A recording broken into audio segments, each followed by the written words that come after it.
Dans ce chapitre, nous allons voir les record stores.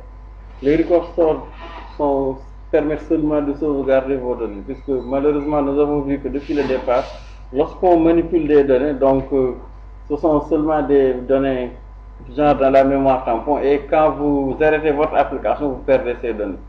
Même pour le login et le mot de passe que l'on saisit, donc on était obligé de les comparer par rapport à des valeurs fixes. Donc il y a un système de petite mini base de données que vous avez dans votre téléphone, donc qui passe par l'utilisation des records store. Record comme enregistrement, store comme sauvegarde. Voilà. C'est comme la sauvegarde de vos enregistrements, ou comment vous voulez le traduire. Donc ils sont très utiles, mais malheureusement, bon, c'est peut-être la capacité ou je ne sais pas trop le. Donc dans le chapitre, nous allons voir le modèle de persistance donc offert par les MITFE, les records stores et les enregistrements. Ensuite, puisque au niveau des records stores, de manière basique, tout passe par la sauvegarde d'octet, nous allons voir comment est-ce qu'on convertit des enregistrements en tableau d'octet et comment est-ce qu'on, pour récupérer les données, on convertit, ou bien de manière vice versa aussi, comment est-ce qu'on convertit un tableau d'octet en record, enregistrement. Donc il y a aussi enfin la dernière partie avec l'utilisation de la bibliothèque de flux que nous avons quasiment vu en stream, les data input et output stream pour la lecture et l'écriture donc d'autres types de données que des octets.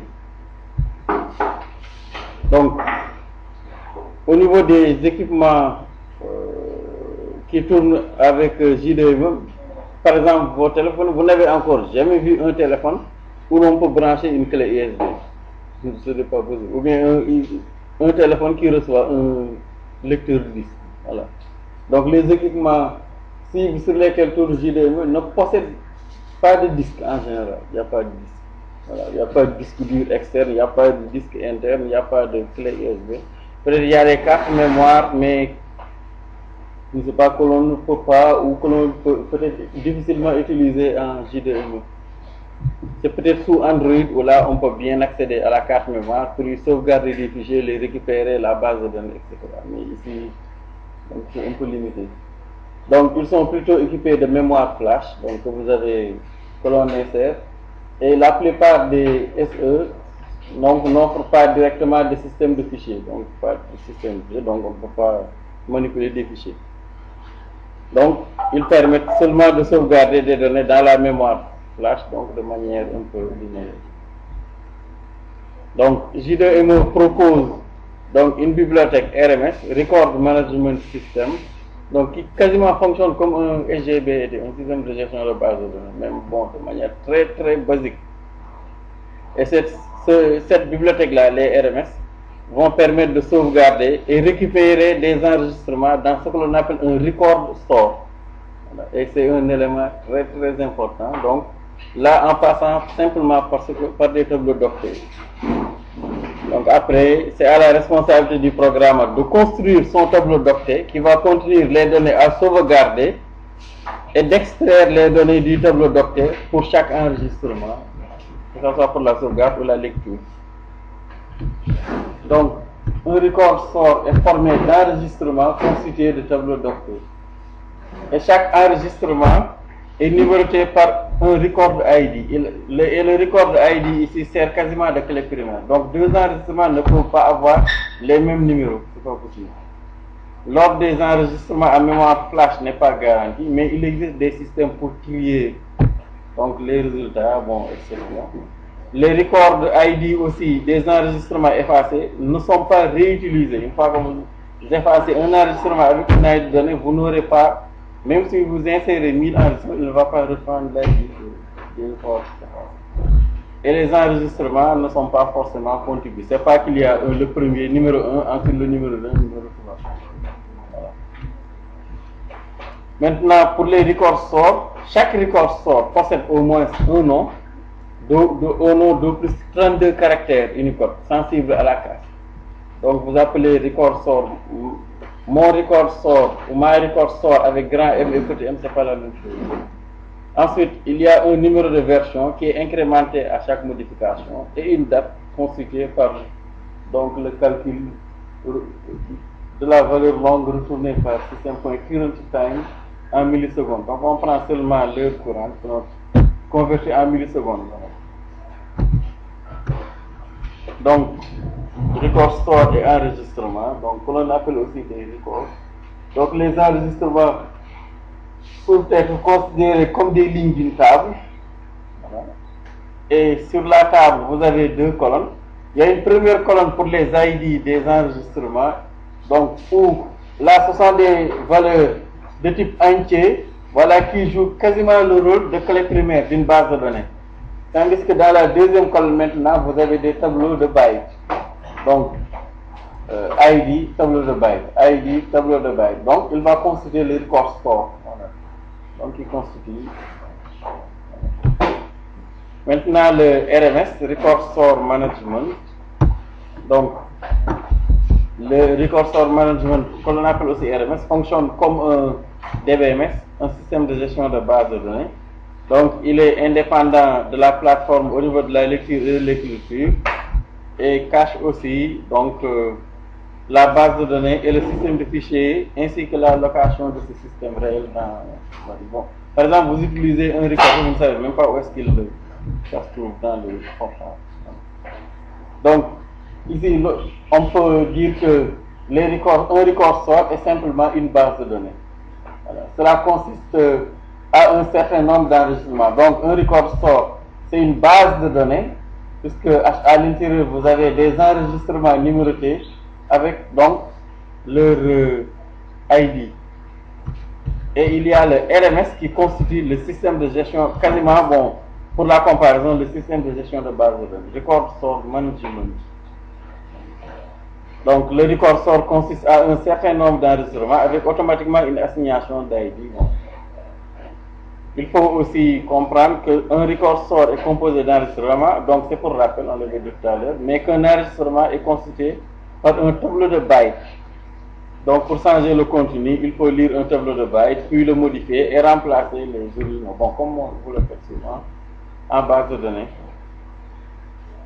ou bien avec les pointeurs.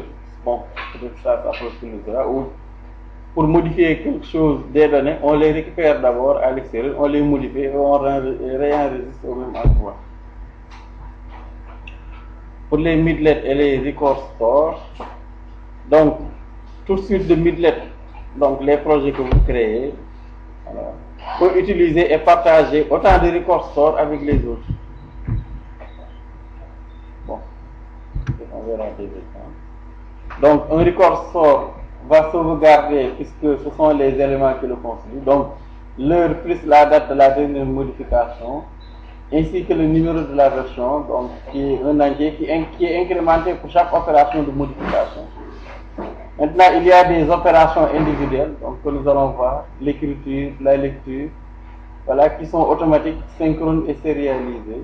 Et quand une midlet utilise plusieurs threads pour accéder à un record store, donc c'est le programmeur, donc c'est la midlet qui doit faire la synchronisation des données. Enfin, maintenant, donc on a record, enregistrement. Les enregistrements sont dans des record stores qui constituent quasiment une base de données. Et les record stores sont gérés par le RMS, qui joue le rôle du système de gestion de base de données. Donc, comment est-ce qu'on crée un record store pour sauvegarder les données? C'est simple. Il suffit, donc il y a un espace.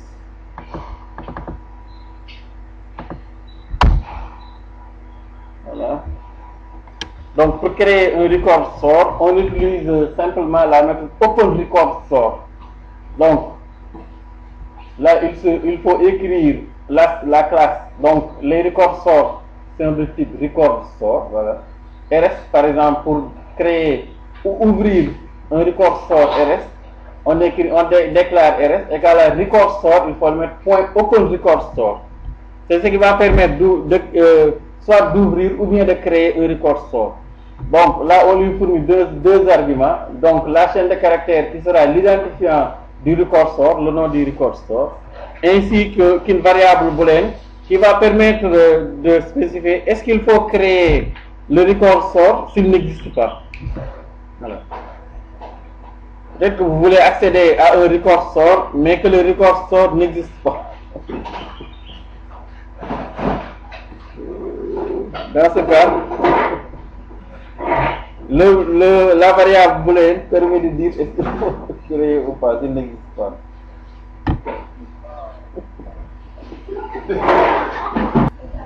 Donc, une fois que vous avez, donc, si par exemple c'est la première, vous doutez que est-ce que votre record sort existe ou pas, il faut mettre true. Mais si vous mettez true et que le record sort existe, bon, est-ce qu'il ne risque pas de l'écraser? En tout cas, s'il n'existe pas, il va le créer. Si ça existe, donc il ne va rien faire, il va simplement l'ouvrir. Mais si vous mettez oui, si votre record sort n'existe pas, donc il va créer le record sort. Si vous mettez true comme deuxième argument. Maintenant, une fois que vous avez ouvert votre record store, l'objectif est d'y ajouter des enregistrements. Pour y ajouter des enregistrements, donc on utilise la méthode addRecord simplement, donc comme ajouter enregistrement. Et je l'avais dit tantôt, donc on passe par un tableau de bytes, il y a une variable offset ainsi que la longueur ou bien le nombre de bytes à écrire dedans. Bon, l'offset là, souvent est surtout égal à 0. Je ne sais même pas qu'est-ce que ça veut dire, quel rôle ça joue ici. Donc, RS, c'est la variable record store.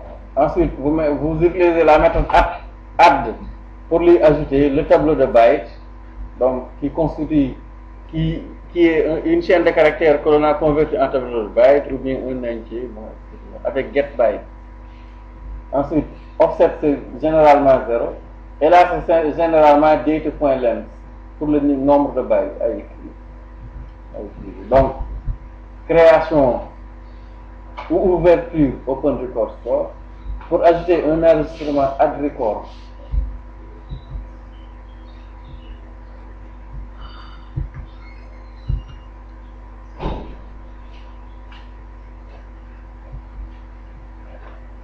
Voilà, pour lire maintenant un enregistrement, on utilise la méthode getRecord, mais il faut lui donner l'ID de l'enregistrement à lire.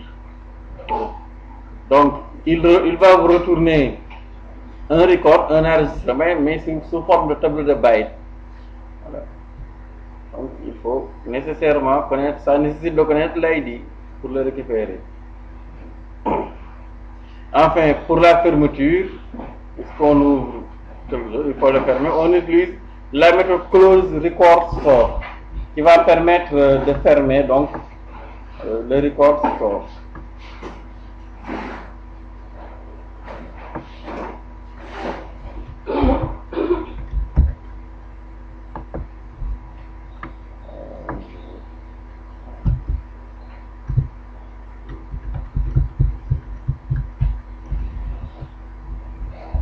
Donc à chaque fois, il ne faut pas oublier de fermer le record store, donc rs.close. Pour supprimer maintenant un record store, on utilise la méthode delete record store. Donc toutes ces méthodes vont nécessiter des try-catch, comme montré ici. Donc delete record store avec seulement le nom du record store. Par exemple, pour supprimer le record store de tout à l'heure, mon record store, on met simplement delete mon record store. Vous voyez ici, pour ajouter l'enregistrement mon contenu, on a converti la chaîne de caractères en bytes en utilisant donc str, la variable chaîne de caractères .getBytes, qui va permettre de retourner un tableau de bytes. Et pour le sauvegarder, on utilise simplement la variable record store, voilà .addRecord. Et là, vous lui passez le tableau de bytes, 0 ici pour l'offset, et bytes.length, donc qui est le tableau de bytes.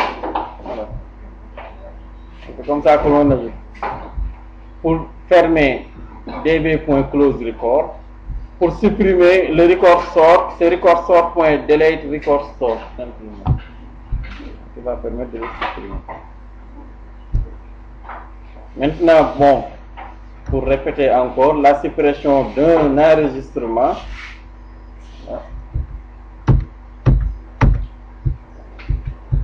Voilà, pour supprimer un enregistrement, je le disais tantôt, cela nécessite de connaître l'identifiant de l'enregistrement à supprimer. Donc cet identifiant ne sera plus utilisé par la suite. Par exemple, si vous supprimez le 1, il n'y aura plus d'enregistrement avec le numéro 1.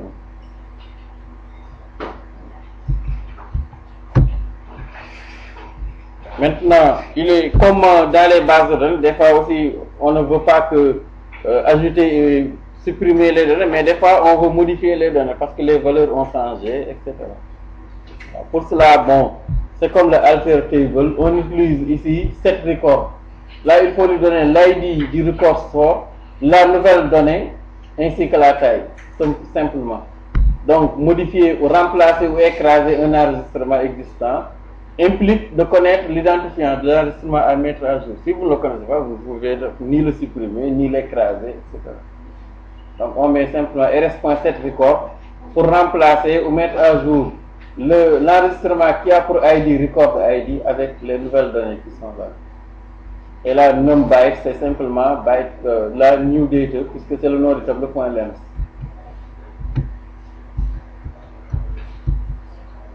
Donc, vous avez un exemple ici où l'on a modifié donc l'enregistrement qui a pour numéro le numéro 1. Voilà, on a modifié son contenu pour y mettre un nouveau contenu. C'était contenu tout à l'heure. Donc pour remplacer, donc on utilise cette record. Donc pour rappel, il y a une possibilité de récupérer le contenu et de le modifier aussi grâce aux méthodes getRecord, voilà, qui va permettre de récupérer le contenu, de le modifier et de le remettre. Donc, si vous voulez. Au lieu de venir écraser directement le contenu, peut-être que vous voulez prendre la valeur et l'incrémenter. Dans ce cas, il faut récupérer la valeur qui était là-bas avec getRecord. Et ensuite, passer à une incrémentation. Donc, il est aussi possible d'afficher la liste des record stores, donc détenus par une midlet. Peut-être que vous avez créé un record store pour, je ne sais pas, les produits, un record store pour les ventes, etc.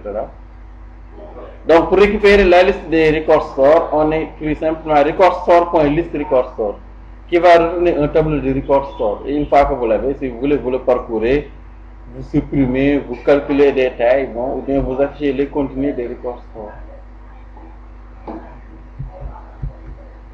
Record store. Bon, juste un exemple. On va continuer. Donc, vous avez un flux en écriture ici. Donc, il suffit de créer une instance de byte array output stream qui va permettre l'écriture des données dans un tableau de bytes. Donc, on l'instancie de cette manière, new byte array output stream. Ensuite, il faut forcément créer quelque chose qui va permettre d'écrire dans le flux. Donc, pour l'utilisation de fonctions au niveau de là, on l'instancie avec new data output stream et byte array output stream. Ensuite, il faut créer un tableau de bytes ici pour les enregistrements. On écrit dans le flux un entier. Vous pouvez y écrire une chaîne.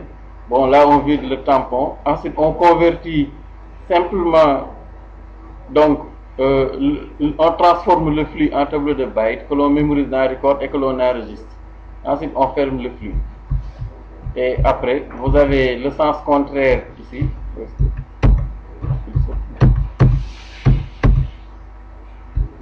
Voilà, avec la lecture ici.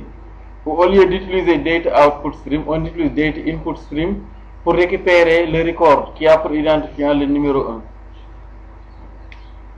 Et ensuite, donc, pour la lecture ici, on utilise simplement data input stream.readInt.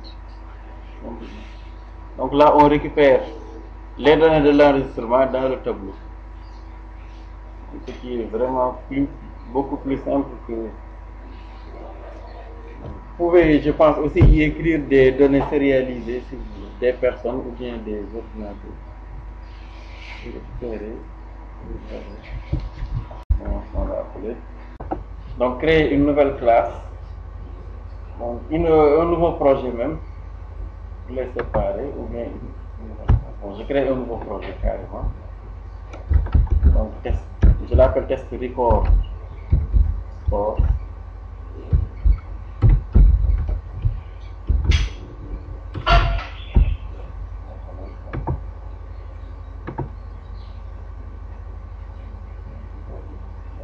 Ensuite, on crée une nouvelle midlet ici. On va appeler S, par exemple. Donc, bon, on va imaginer que l'on saisit des informations sur des personnes que l'on sauvegarde dans la base de données. Ensuite, il nous faut une commande pour à chaque fois ajouter la personne et une commande pour afficher toutes les personnes qui sont dans la base de données. On déclare un display, une instance display, myDisplay, une instance de formulaire, bon, je l'appelle myForm. J'ai besoin aussi d'un record store pour la base de données, donc je l'appelle RS. Qu'est-ce qu'il me faut d'autre? Ensuite, je pense que j'ai les boutons, les commandes aussi. Une commande pour ajouter un nouveau enregistrement. Une commande pour quoi? Ajouter. Une commande pour afficher les enregistrements.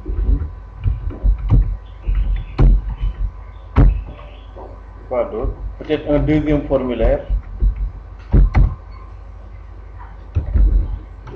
que j'appelle affiche form. Voilà. Qui va me permettre d'afficher le formulaire quand je vais cliquer sur afficher. Il me faut aussi une boîte de dialogue alerte. Je l'appelle myAlert.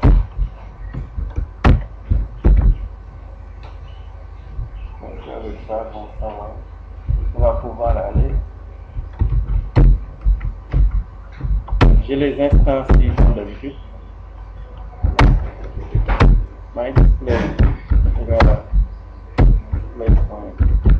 Display ici. Ensuite, on instancie le formulaire, donc myForm égal à new form. Donc là, on saisit des informations.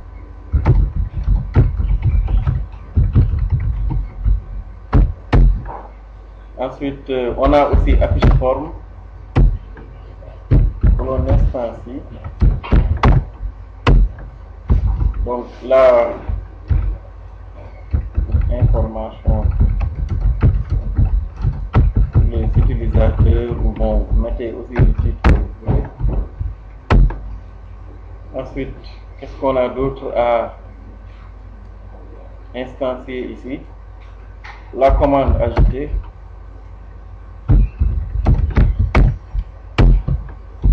Donc, ajouter un enregistrement. Commande point OK. Priorité, je vais mettre 1. Vous avez aussi la commande afficher.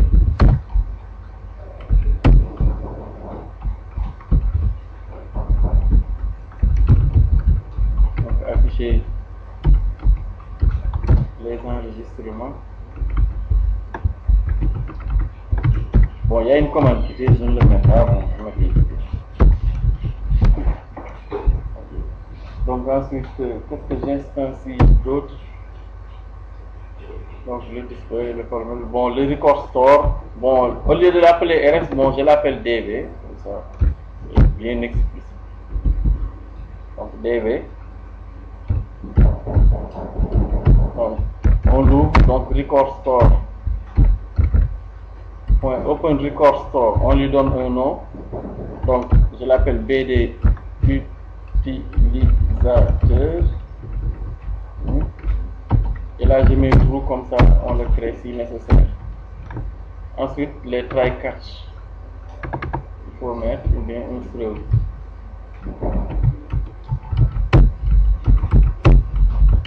Donc ensuite il nous faudra peut-être deux méthodes. Une méthode pour écrire les données, pour écrire chaque donnée, et une méthode pour lire, une méthode aussi pour afficher toutes les données sur l'autre. Ou bien aussi vous allez simplement, au niveau de la gestion des commandes, vous écrivez tout le code nécessaire.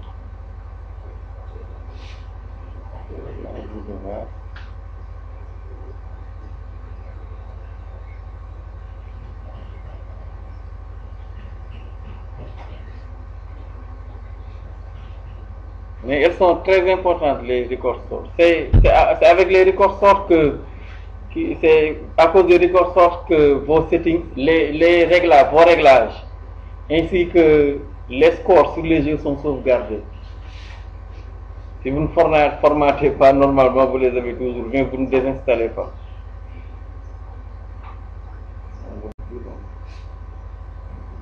Bon, si vous mettez les applications là, l'application qu'on va faire sur votre téléphone, vous allez constater que aussi longtemps que peut-être vous aurez toujours les données sauvegardées.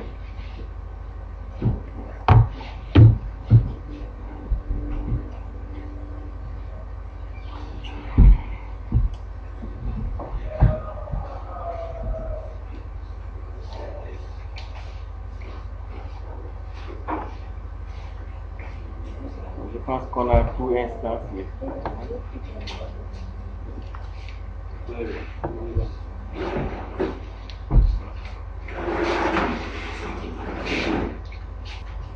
On rajoute aussi les listeners pour les deux formulaires en même temps. Donc myform, commande listener 10, ainsi que pour affiche formulaire aussi, mais bon, après l'avoir instancié.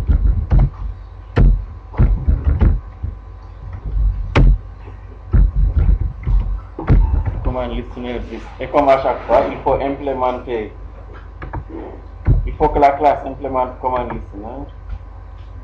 Oups, pas de place.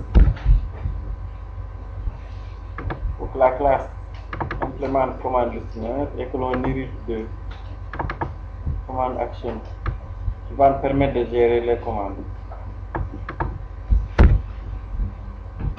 Est-ce qu'il y a autre chose à faire ici? Je pense pas, hein? Bon, on teste juste pour voir est-ce que l'interface... Ah non, je n'ai pas encore. Je ne verrai pas le formulaire.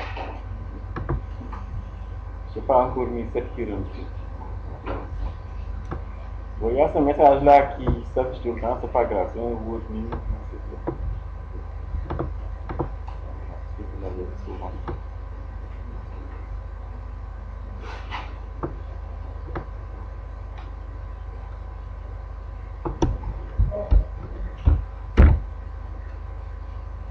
Donc on a simplement pour le moment un formulaire sur lequel on a placé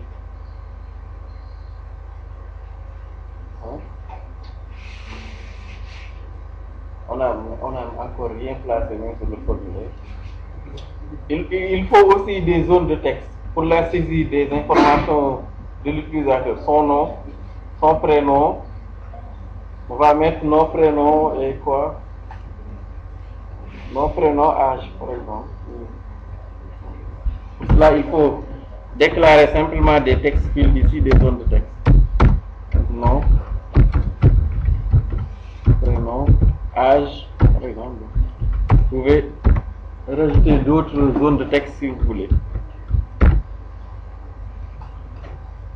Ce sont ces informations-là qui seront sauvegardées donc grâce au record store.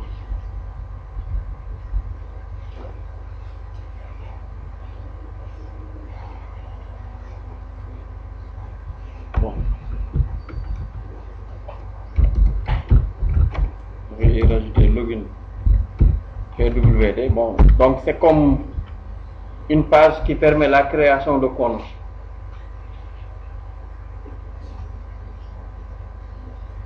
Qui va nous permettre de revenir à l'exercice où l'on contrôle les accès pour cette fois-ci retrouver ces données dans la base. Bon, on peut aussi les sauvegarder dans un autre record store.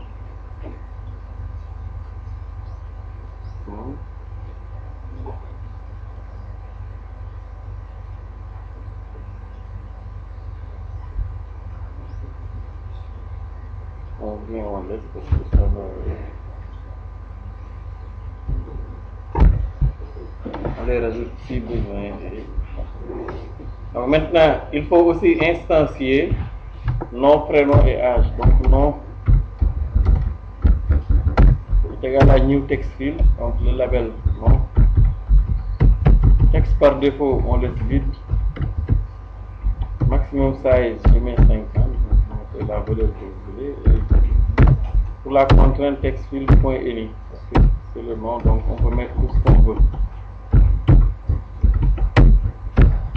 Ensuite, le prénom. Et enfin, l'âge.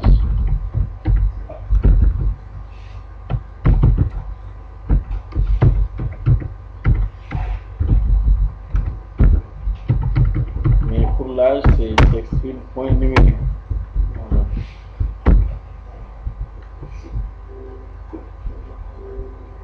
Voilà. Donc ici, cela permet d'instancier tout le monde. Donc, tous les objets là ont été instanciés avec les valeurs. Maintenant, il faut les ajouter au formulaire, afficher le formulaire et gérer les événements. Pour ajouter, permettra d'ajouter des informations dans la base de données. Et lecture va permettre d'afficher tout le monde.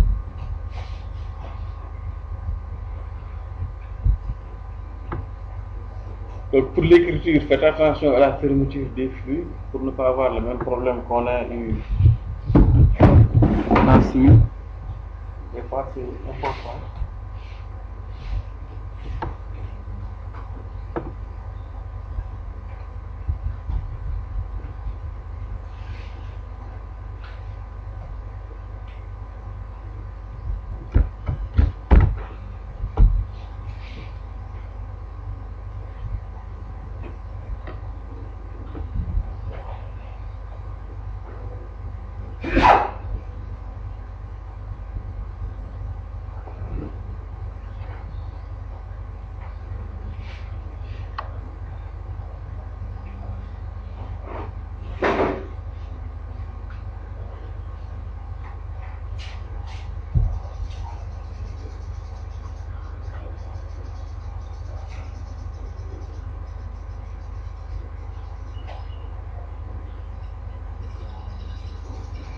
Maintenant, bon, on rajoute les éléments au formulaire, comme d'habitude.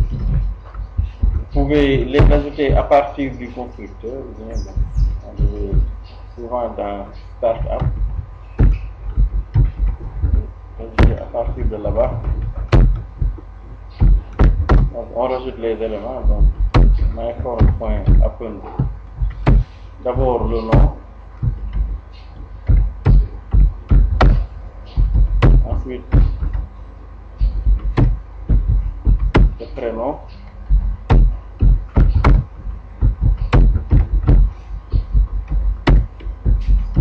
le champ de saisie de l'âge, ensuite les commandes. Donc afficher,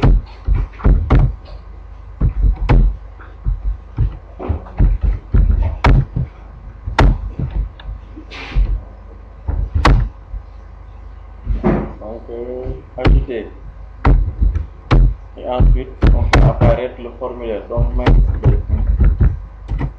current, parce que commande myform. Donc pour avoir maintenant une interface qui ressemble à ça, qui va me permettre de saisir le nom, le prénom et l'âge d'une personne que je devrais sauvegarder dans une base de données, et si je veux aussi afficher les enregistrements. Parce que ici, je pense que les commandes, deux commandes sont du même type qu'il les a réunies.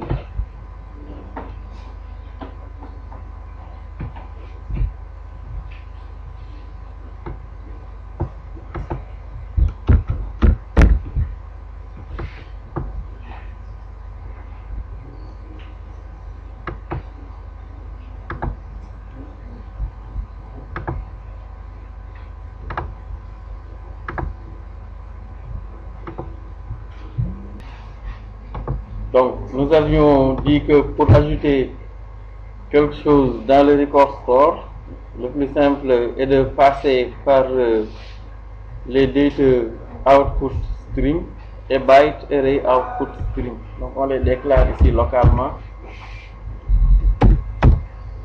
Byte array output stream, je l'appelle comme ça. New byte array output stream. Ensuite, nous avons le data output stream pour l'écriture.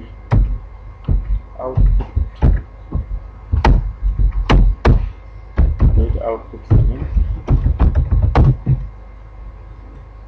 New data output stream qui va permettre d'écrire des éléments avec des types simples.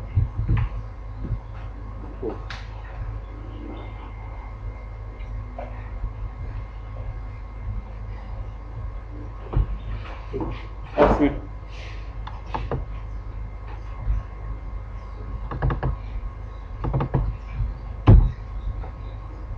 il faut maintenant peut-être un tableau de bytes qui va permettre d'écrire. Bon. On le déclare aussi localement.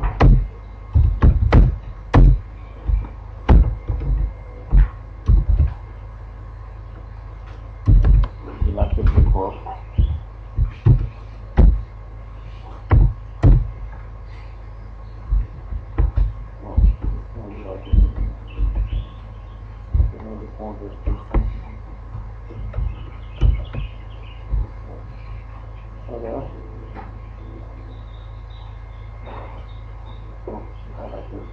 Va recevoir la conversion d'ici.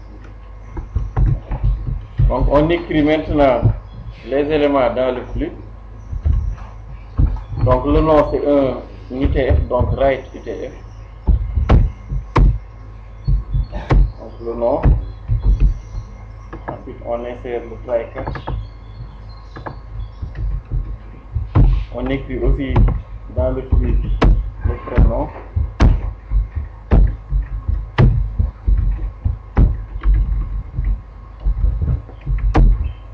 Enfin, donc on écrit dans le flux donc l'entier constitué par l'âge.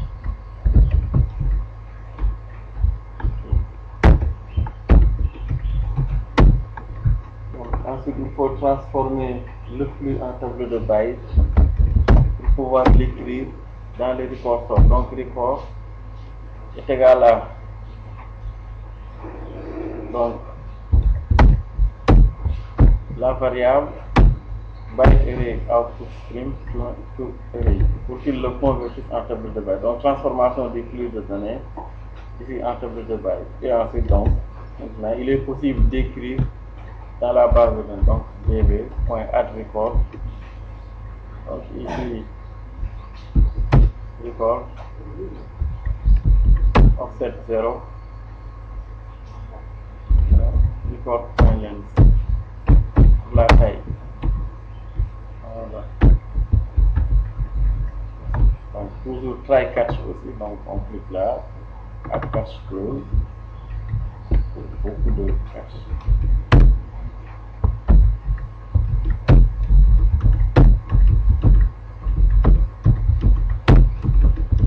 Après il faut remplacer les e.printextract par des phrases compréhensibles.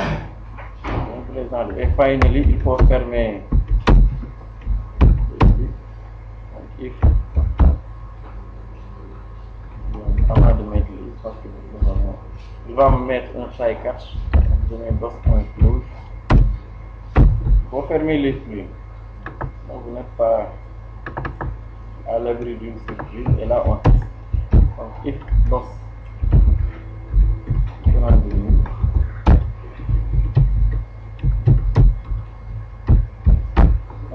il y a quoi encore à fermer? Il y a le byte array output stream.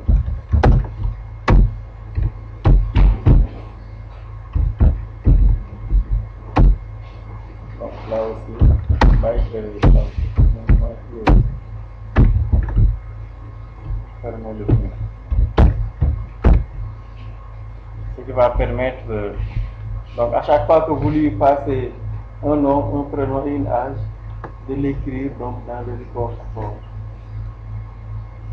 Voilà.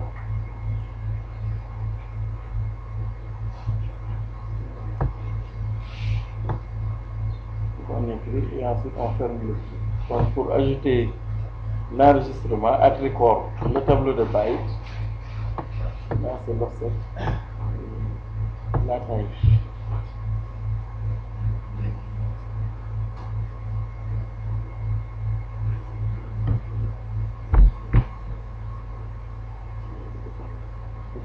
On a ouvert le flux dans ce cas.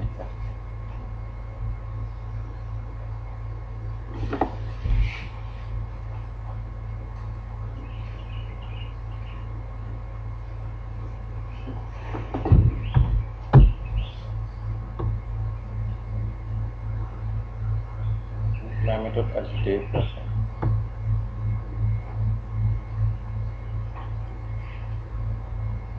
Bon, je pense qu'il était aussi possible de récupérer directement le contenu de nom, prénom et âge.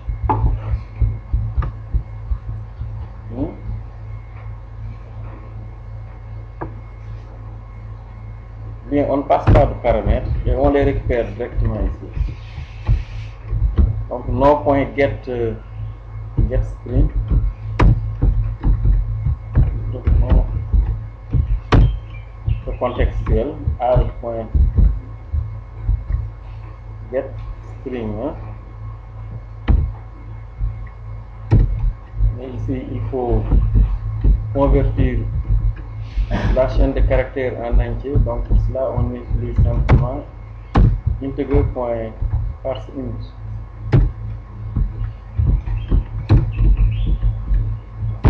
C'est beaucoup plus rapide pour ne pas avoir à traîner des. On appelle seulement ajouter personne.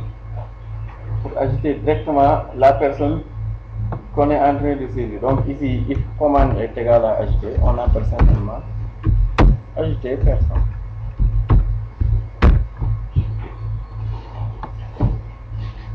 Et en principe, on ajoute bien. Mais bon, afin de voir est-ce que l'ajout marche bien, on va attendre d'écrire la méthode ajouter personne pour pouvoir constater que la bien ajouté des personnes. Bon, ici, oh, oui, ok. Vous pouvez aussi, si vous voulez, comme je l'avais fait tantôt, mettre une boîte de dialogue alerte ici, juste pour dire que l'ajout s'est bien passé.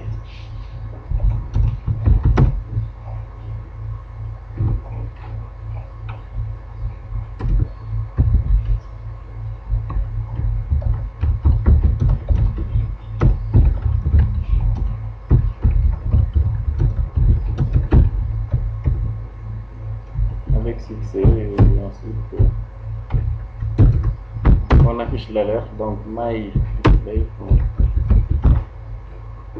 current, donc my alert, et ensuite on retourne à my form. Donc, il y a le timeout aussi qu'il faut régler.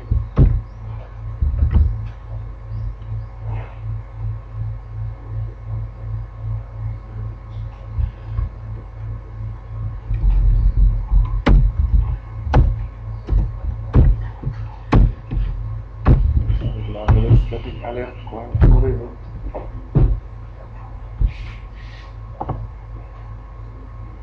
Bon, on essaie au moins de attendre. Donc, non, je mets Ousmane.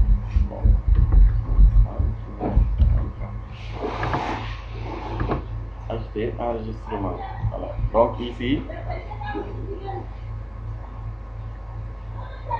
là c'est le titre, il faut que je change. Donc je clique sur Done là. C'est bon. Bon, je vais utiliser l'autre instantiation avec donc le titre, le texte, pas d'image, et adaptif point confirmation.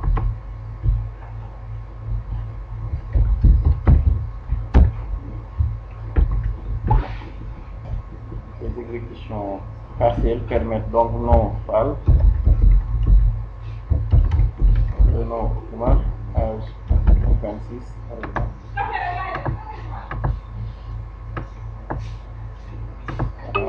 Donc, ajoute la personne effectuée avec succès. Donc, il est dans le record. Si vous voulez éviter d'avoir les informations là sur la personne qui revient, il suffit d'effacer les textes. Et pour les effacer, il faut remettre, donc vous les remettez avec vide leur valeur. Donc, il faut mettre non point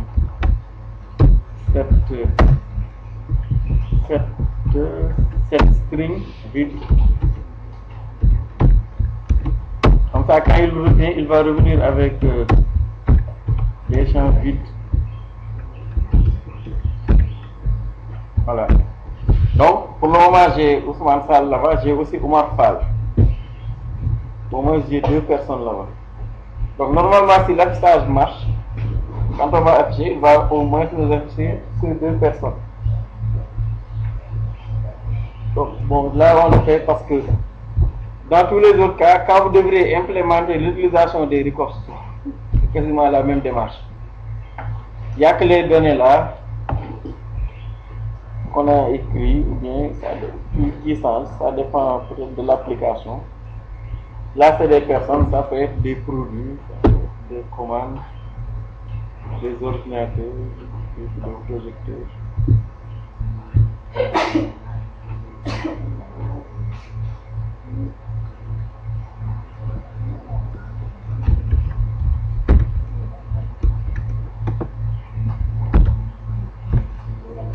N'oubliez pas de fermer les flux.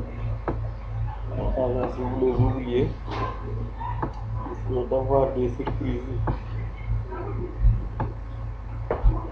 Les flux là, il faut les fermer, ça vaut mieux. Et à chaque fois que vous avez une fenêtre, aussi un émulateur qui est ouvert, il faut le fermer, ça vaut mieux.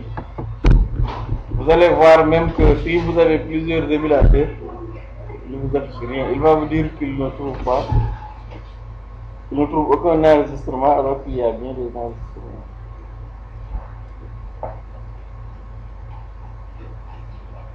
Un record sort, il est dans un téléphone. Dans 2 ou 3 téléphones à la fois.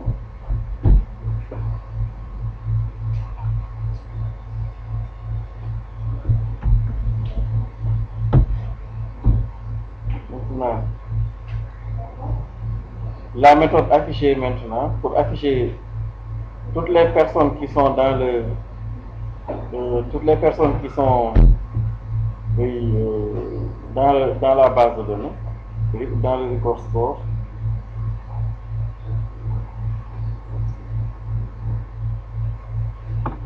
Pour cela, on écrit une méthode afficher personne.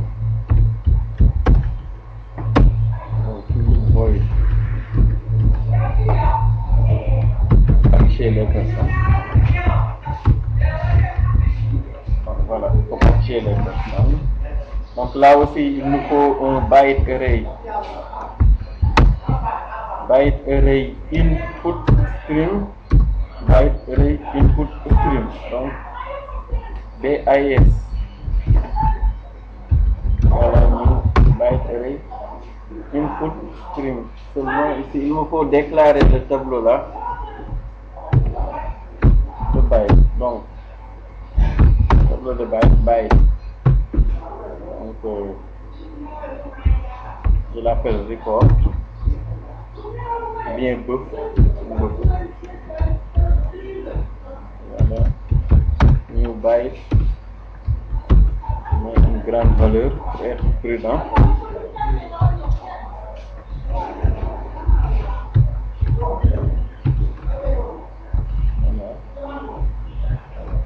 Là, on met le fond.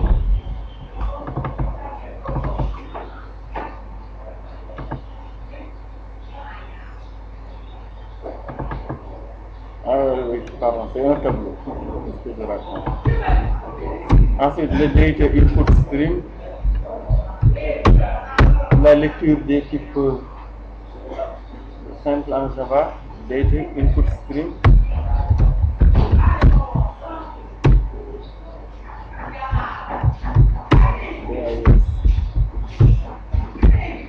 Une fois que c'est fait, vous pouvez lire. Mais ça, je pense qu'il est beaucoup plus prudent de toujours le mettre dans la boucle. On va voir.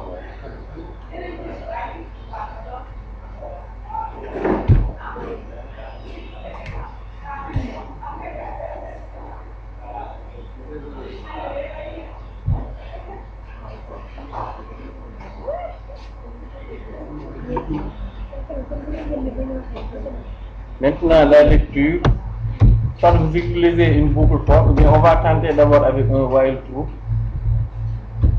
Ça marche pas, une boucle. Ou bien une boucle for, donc il vaut mieux. Donc pour i, les records sont numérotés à partir de 1, donc on met 1 jusqu'à donc db point pour récupérer le nombre d'enregistrements point get num record.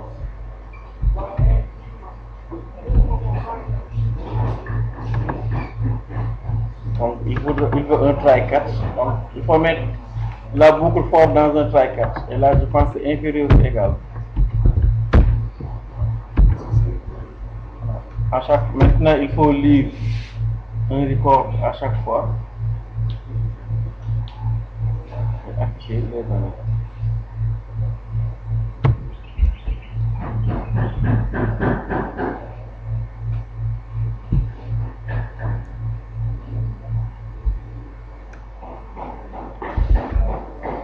Donc pour la lecture, db.getRecord, l'identifiant c'est i. Ensuite, le tableau de bytes, c'est record.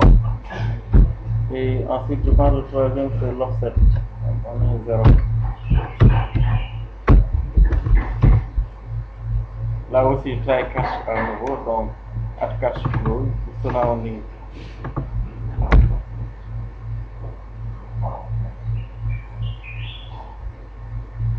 Et ensuite, il faut maintenant afficher les données qui sont dans le data input stream.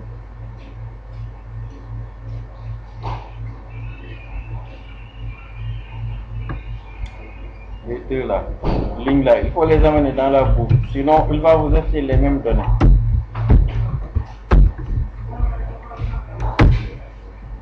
Maintenant, il faut afficher. Donc, on affiche dans le deuxième formulaire qui s'appelait afficher. Donc, afficher form.open. On a le nom d'abord. On met un texte.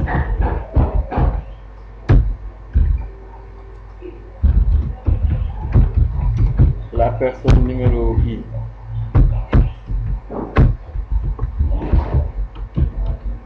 On affiche son nom.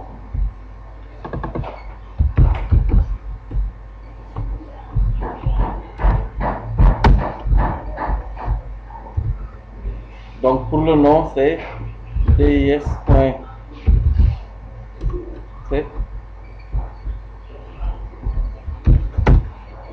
.read UTF. Le nom est une chaîne de caractères. Bon, try catch encore. Catch close surrounding try.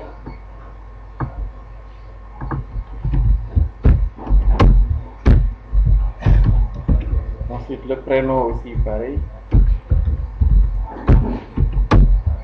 Et enfin nous avons l'âge. DIS mais point read de int. Ok. Voilà, normalement pour affiche personne. Ensuite, dans le finally, on ferme les flux. Bon, je copie le finally là. Je vais coller ici. Donc, c'est data input stream. AES. Byte array input stream.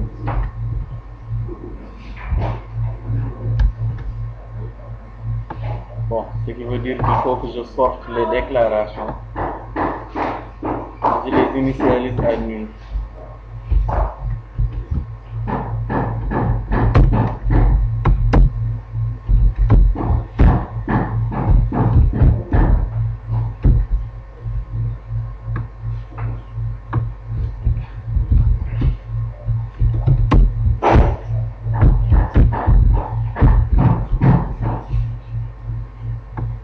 Voilà, cette méthode-là. Donc, que l'on appelle aussi, lorsque l'on clique sur X, c'est égal à afficher personne.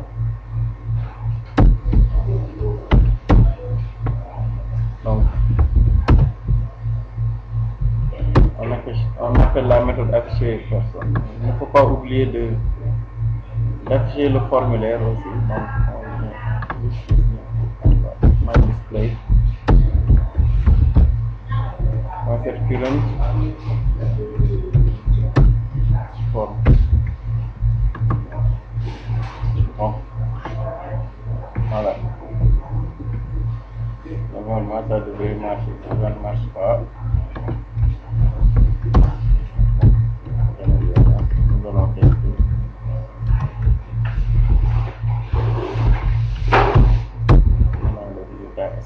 Maintenant, avant de sortir, j'ajoute seulement quelque chose dans Destroy App ici. C'est la fermeture du record store. Et le dernier, il doit être fermé. Là aussi avec son taille. Bon, on essaie. On débloque. Il y a des problèmes. Donc là, bon. Si l'on parvient à entrer, j'affiche directement pour voir est-ce que j'affiche quelque chose. Bon, heureusement, il m'a affiché seulement la première personne. Et où sont passés les autres? J'en avais acheté deux. Il faut que je revoie ma boucle pour l'affichage. Donc l'affichage au moins marche, fonctionne bon, tant bien que mal.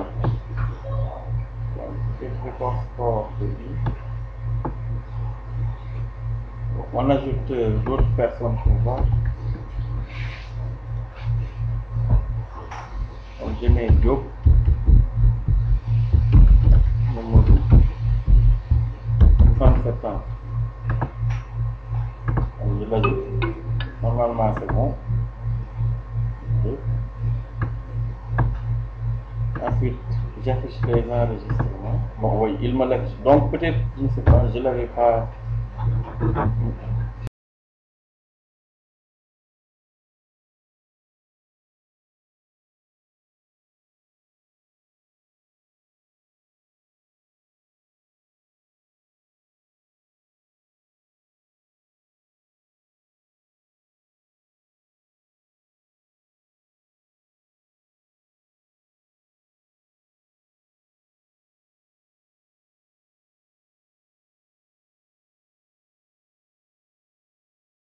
Je ne vais pas valider ou je ne sais pas. Donc ça fonctionne. Si je ferme aussi, voilà, je l'ai fermé et arrêté. Supposons que je revienne et que je lui demande d'afficher les informations, il doit m'afficher les deux derniers là. Voilà, donc je les ai mis. Donc on a bien une sorte de base de données là-bas. Donc c'est ce qui est utilisé pour sauvegarder vos préférences quand vous réglez vos téléphones, en cas dans les autres types de téléphones. De vos préférences, ainsi que les scores des jeux et beaucoup d'autres paramètres. Il y a simplement un record store avec un nom qui est créé. Et quand on a besoin de récupérer les préférences, voilà.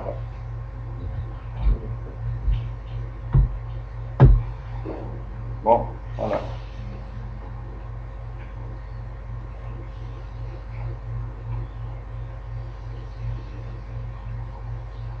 Donc, pour ajouter une personne dans le record store, il faut que le record store soit d'abord ouvert. Non, ce n'est pas possible.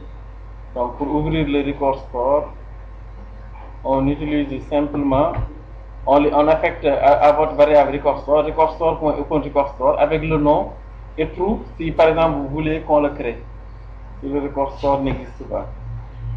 Ensuite, si vous voulez ajouter un enregistrement dans le record store, le plus simple est d'utiliser les flux byte array, donc output stream, et data output stream. Byte array output stream pour le flux et data output stream pour écrire sur le flux. Mais le problème des record stores, c'est qu'on n'y écrit pas les données de type simple directement. Il faut y écrire un tableau de bytes, ou bien des bytes, un tableau de bytes, voilà. Donc pour cela, on écrit d'abord les informations dans le flux, le DOS là, et ensuite on convertit le flux simplement en tableau de bytes. Et ensuite on l'écrit dans le record store en utilisant la méthode addRecord, donc qui a été utilisée là. Donc il y a le tableau, l'offset, ainsi que la taille. Et puis c'est terminé. À chaque fois que vous appelez ajouter personne, il va ajouter la personne donc, qui a été saisie au préalable. Donc pour la lecture aussi, pareil. Pour lire des données sauvegardées, on utilise aussi byte array input stream et data input stream. Donc byte array input stream pour le flux de lecture et data input stream pour lire dans le flux. Donc le flux est simplement une sorte de canal entre votre application ici et la base de données. Donc ensuite on parcourt. Si vous voulez parcourir tous les record stores tous les enregistrements qui sont sauvegardés dans cette sorte de base de données ou table, voilà, il suffit donc de boucler de 1 jusqu'à db.getNumRecords qui récupère donc le nombre maximal. Et bon, et ce chiffre-là sera utilisé comme ID pour récupérer chaque enregistrement. Donc il enregistre, les enregistrements sont numérotés de manière continue, 1, ensuite 2, puis 3, puis 4, puis 5. Et ensuite, donc, on récupère à chaque fois, donc ici on instancie le flux avec le tableau de bytes. Ensuite, on utilise DIS pour lire dans le flux. Et ensuite, on récupère. Bon, en effet, j'essaie de les amener en haut pour voir. Parce que on n'obtient pas des vides et zéros. Tout à l'heure, je l'avais fait, mais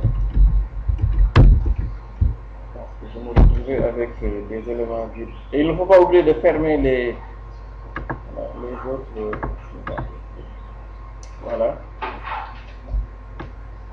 Bon, vous voyez ici, je me retrouve déjà avec âge 0 et autres. C'est pourquoi mieux vaut le laisser dans la boucle, l'instanciation. Il est important.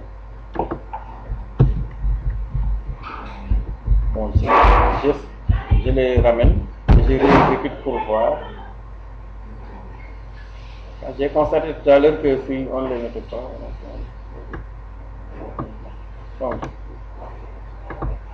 afficher les enregistrements, voilà, là ça marche. Maintenant, je sors l'instance de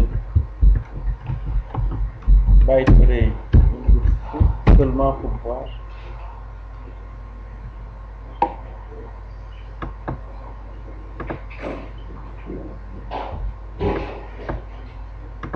Bon, donc on les laisse dedans. Vous sortez, vous retrouvez.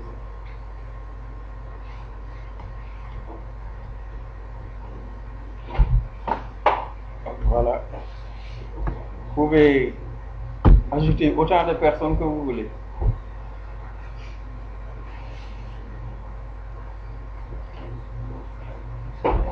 Donc, pour la gestion des utilisateurs aussi, vous pouvez rajouter login et mot de passe. Comme ça, on les récupère. Et si quelqu'un veut se connecter, on regarde seulement est-ce qu'il y a un enregistrement avec un login, un mot de passe qui correspond au login donné. Si c'est le cas, on ne le laisse pas. Sinon, bon, on lui interdit l'accès.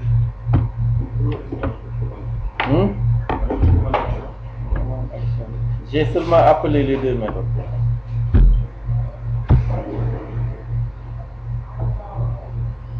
Maintenant, n'oubliez pas, au niveau de Destroy App, avant de sortir, fermez le Record Store. Donc la table là.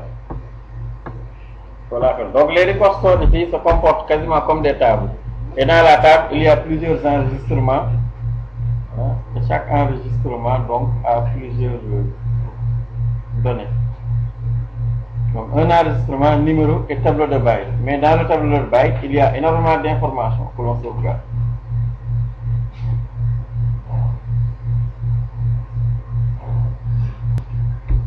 Donc il y a aussi des listeners pour les record stores, bon, que vous pouvez toujours utiliser si vous voulez. On peut ajouter un listener pour savoir si un enregistrement a été ajouté, a été modifié ou bien a été supprimé avec Record Store Listener.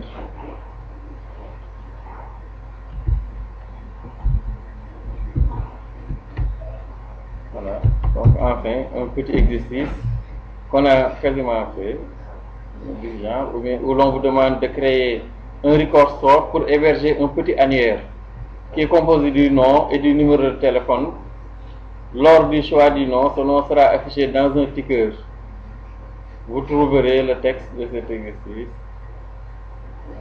Bon.